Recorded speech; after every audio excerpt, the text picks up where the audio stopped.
Hallelujah, God bless you. इस विषय को समझना होगा कि आत्माएं कैसे अधिकार रखती हैं। ये एक गंभीर विषय है। हम बुरी आत्मा के वश में कैसे होते हैं, कैसे पड़ जाते हैं, कैसे बंधनों में पड़ जाते हैं। तो बड़े इम्पोर्टेंट विषय से ध्यान से समझना ज़रूरी है। आत्माएं कैसे अधिकार रखती हैं।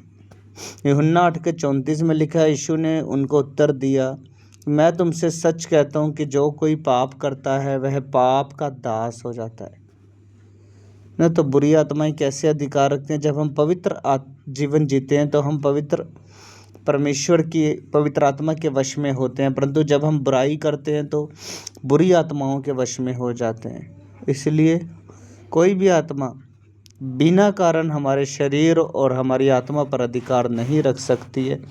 अगर शरीर से पाप होते हैं तो शरीर बीमारियों के बंधन में बंध जाता है,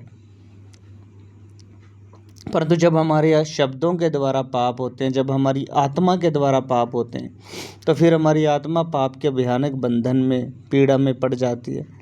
क्योंकि पाप के कारण शैतान को काम करने का अवसर मिलता है। उसके पीछे कुछ कारण होते हैं जो इस प्रकार से हैं। अंधकार की शक्तियां बड़े धोखे और चालाकी से काम करती हैं। तो वे कब और कैसे आपको पाप के बंधन में डाल देती हैं। जब कोई निंदा चुगली करता है तो वह उस निंदा चुगली की आत्मा से ग्रसित हो जाता है, उसकी आत्मा के वश में हो जाता है, उसके कंट्रोल में हो जाता है, मतलब उसके अधीन हो जाता है। तो जब वह बार बार झूठ बोलता है कोई मनुष्य, तो वह झूठ बोलने वाली आत्मा के वश में है, वो उसके वश में हो चुका है। ठीक है, इसलिए सावधान। अंधकार की शक्तियाँ कब बुराई, झगड़े और क्लेश में डाल देती हैं, ये मनुष्य को पता भी नहीं चलता। कैसे वो धीरे धीरे काम करती हैं, कैसे वो प्लान करती हैं, ये मनुष्य को पता भी नहीं चलता। तो पहले वे हमारे मन में क्या करेंगे, जलन को, ईर्ष्या को, बुराइयों को, नफरत को, क्लेश की भावना को पैदा करेंगी, विचार डालेंगी। झगड़े के विचार हो सकते हैं, नफरत के विचार हो सकते हैं, वो झूठ बोलने वाली बातें हो सकती हैं, झूठी बातें हो सकती हैं।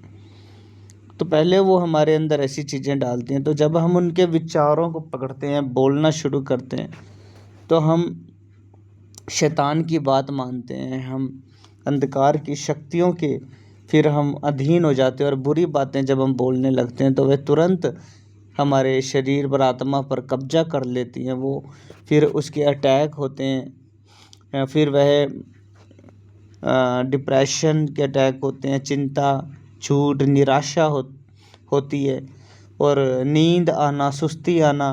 फिर परमेश्वर के वचनों में मन नहीं लगता, प्रेयर में मन नहीं लगता, फिर हम वर्शिप नहीं कर पाते, प्रार्थना नहीं कर पाते, क्योंकि वो उस आत्मा में बंधे होने के कारण, उस बंधन में होने के कारण, पाप के बंधन में होने के कारण शैतान जो है आपको पवित्र आत्मा से अलग करता है, और पवित्र आत्मा की महिमा, पिता की महिमा हमारे जीवन से रुक जाती है।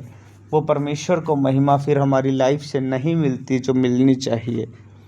ठीक है, तो फिर हम अंदर ही अंदर दुखी होते हैं, निराश होते हैं, और जो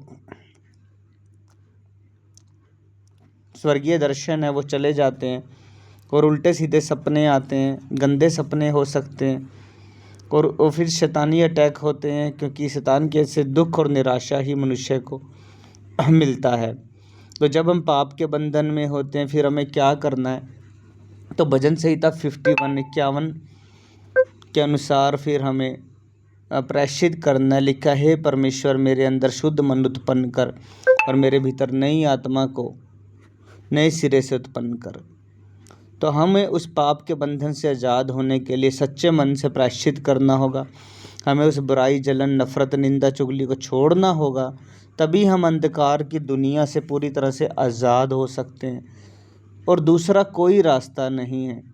तो सच्चे प्रायश्चित करने से ही हमारा उद्धार होगा, हमारी आत्मा का उद्धार होगा, हमारे पाप क्षमा होते हैं, क्योंकि पाप ही परमेश्वर, पवित्र आत्मा और हमारे बीच में दीवार है, वो दूरियों को पैदा करता है। तो यही रास्ता है, दूसरा कोई रास्ता नहीं है। इसलिए रैप्चर के लिए तैयार हो जाओ, है ना। परमेश्वर का आगमन निकट है। सच्चे मन से पश्चाताप करो, सच्चे हृदय से रिपेंट करो, ताकि हर पाप गुनाह गलतियाँ क्षमा की जाएं और पाप जो हमारे जीवन में, पाप के लिए, नफ़रत के लिए, बुराई के लिए कोई भी जगह, कोई भी स्थान नहीं होना चाहिए। तो लिखा है कि मन फिराओ, क्योंकि स्वर्ग का राज्य निकट आ गया है। आमीन। God bless you. इस वचन को ज़रूर आप दूसरों के साथ बांटें, शेयर करें और इस चैनल को सब्सक्राइब कर लें। औरों के साथ भी साझा करें इस वचन को, क्योंकि ये बड़ा इम्पोर्टेंट विषय है। बहुत लोग आज पाप के बंधन में, शैतानी बंधनों में, दुष्ट के बंधनों में जकड़े हुए हैं, और उनको उनसे फ्री होने के लिए उनको वो पाप छोड़ना पड़ेगा, वो बुराइयाँ, वो बुरी बातें छोड़नी पड़ेंगी। Okay, God bless you.